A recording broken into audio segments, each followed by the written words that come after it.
Now we will do certain questions which are related to future tense. हम future tense complete कर चुके हैं जिसमें हमने हर एक टाइप के फ्यूचर टेंस पढ़े हैं, यूसेज पढ़ा है उसमें, as well as we have learned about how to frame the sentences, right? So based on that we will do certain questions. ठीक है, ये उसी पे बेस्ड है जो हम अब तक कर चुके हैं ऑलरेडी. नाउ बिफोर स्टार्टिंग एक चीज प्लीज, अगर आप कोई यहाँ पे जो भी क्वेश्चंस लिखे जा रहे हैं, एक बार आप वीडियो या तो पॉज कीजिए या फिर क्वेश्चन नोट डाउन कीजिए और तब एक बार आप खुद आंसर जो भी है that try to answer that question. क्यों? क्योंकि इससे क्या होगा, आपकी प्रैक्टिस होगी. इन केस अगर आपने कोई भी चीज जो आपको याद नहीं है, राइट, तो वो भी आपके पास क्या है, you have an opportunity to revise that particular topic और राइट और दैट पर्टिकुलर कॉन्सेप्ट. ठीक है, तो पहला क्वेश्चन आपका क्या बोलता है? They will B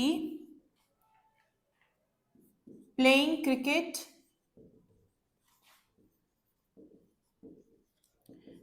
for 2 hours.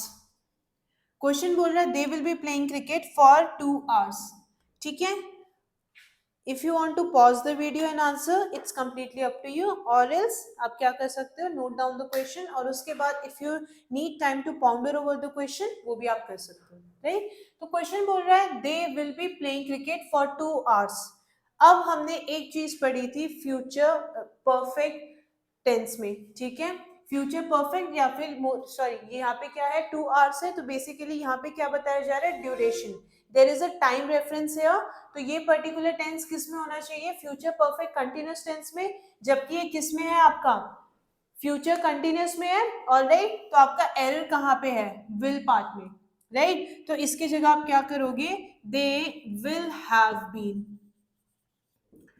कोई भी चीज आप इमेजिनरी एक्शन जो फ्यूचर में क्या है, कुछ टाइम के लिए चला है ना, कुछ टाइम के लिए चला है. ऑलराइट, तो यहाँ पे फॉर 2 hours टाइम रेफरेंस दिया गया है. ऑलराइट, तो ये this particular statement should be in future perfect continuous tense, लेकिन आपको दिया किस में गया है, ये फ्यूचर कंटिन्यूअस टेंस में है ना. तो error lies in the first part, will की जगह यहाँ पे क्या आना चाहिए था, it should be will have been. I hope आप सब क्वेश्चन आंसर कर रहे हैं. Now let's move to question number 2. should we should obeyed our elders. We should obeyed our elders. So the question is we should obeyed our elders. क्या ये particular statement past में होना चाहिए? नहीं, तो ओबेड की जगह क्या आना चाहिए, ओबे, है ना. ओबेड की जगह क्या आना चाहिए यहाँ पे, okay. Clear? Now next question is she will be gone to market at this time. She will be gone to market at this time. इस समय तक वो मार्केट जा चुकी होगी. So the question is she will be gone to market at this time. Error कहाँ पे है यहाँ पे, शी विल बी. अब फ्यूचर में कोई चीज कंटिन्यू हो रही है तो फिर क्या यहाँ पे गॉन आना चाहिए, है ना. वर्ब का फोर्थ फॉर्म आना चाहिए, she will be going to market at this time. Alright, तो एरर आपका कहाँ पे है, वर्ब में है. आपका फोर्थ फॉर्म यूज होगा इस वर्ब में. Now next question is I shall be living in Alwar. I shall be living in Alwar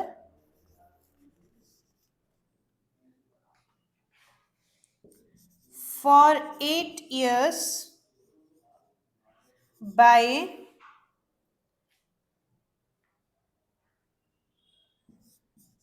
the year 2010. by the year 2010. I shall be living in Alwar for 8 years by the year 2010. है ना, जब 2010 होगा तब तक क्या होगा, मैं यहाँ पे अलवर में 8 साल तक रह चुका हूँगा. फ्यूचर में कोई चीज है जो कुछ समय तक चल के फिर खत्म हुई है, तो यहाँ पे कौन सा टेंस आना चाहिए? It should be future perfect continuous tense. अब आपको ये चीज पता चल गई, तो क्या यहाँ पे शैल भी आना चाहिए? It should be shall have been, है ना. सेंटेंस का स्ट्रक्चर इसलिए आपको पता होना चाहिए, वर्ब आप कौन सा यूज कर रहे हैं वो भी आपको पता होना चाहिए. Alright, now let's move to the next question. Question ये बोल रहा है, he will waiting for you. He will waiting for you.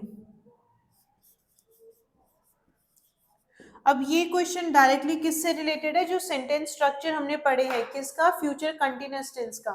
He will waiting for you, is this a correct statement? कुछ मिस हो रखा है इस पर्टिकुलर स्टेटमेंट पे? He will waiting for you, sentence का स्ट्रक्चर क्या आता है? Subject plus will plus be plus fourth form of the verb plus the object. तो यहाँ पे क्या मिस कर रखा है हमने? He will be waiting for you.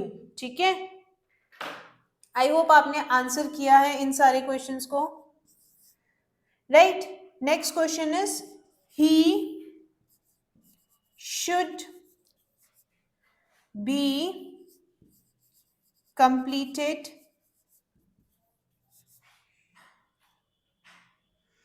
his work by next Monday. He should be completed his work by next Monday. Question है, he should be completed his work by next Monday. कहाँ पे गलती है यहाँ पे? या इसमें कोई गलती नहीं है? He should be completed his work by next Monday. अब देखो फ्यूचर की बात हो रही है, किससे पता चला हमें? by next Monday. भाई नेक्स्ट मंडे तक वो अपना काम कंप्लीट कर देगा, फ्यूचर की बात हो रही है. ठीक है, और क्या हो रहा है? फ्यूचर में कोई एक्शन कंप्लीट हो जाएगा, और कोई एक्शन कंप्लीट हो जाएगा फ्यूचर में, उसके लिए हम कौन सा टेंस यूज करेंगे? Future perfect tense. और फ्यूचर परफेक्ट टेंस में क्या शुड भी आना चाहिए? क्या आना चाहिए? Subject plus will plus have, he will have.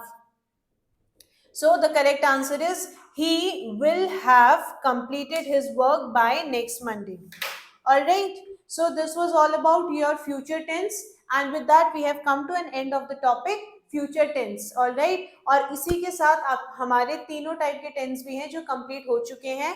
I hope आपको चीजें समझ आई होगी. प्लीज कोई भी वीडियो आपकी मिस आउट हुई है टेंसेस से, तो प्लीज गो थ्रू दैट. कोई भी क्वेरी या डाउट होते तो you can put that on the comment section. Alright, so this was their questions related to future tense. And before leaving, एक बार मैं आपको वापस याद दिलाना चाहूंगी that we are starting our offline batches on every Monday. ठीक है, हर Monday fresh batch start होगा. इसमें आपको डिफेंस एग्जामिनेशन के लिए हम प्रिपेयर करवाएंगे, whether it is RIMC, RMS, सैनिक स्कूल, FCAT, CDS, NDA, इन सब के लिए आपको प्रिपेयर कराया जाएगा. ऑलराइट, क्योंकि सीट्स लिमिटेड है इसीलिए enroll yourself as soon as possible. Numbers are given on the screen. In case आपको और फर्दर डिटेल्स चाहिए, feel free to contact us. Thank you everyone and have a good day to you all.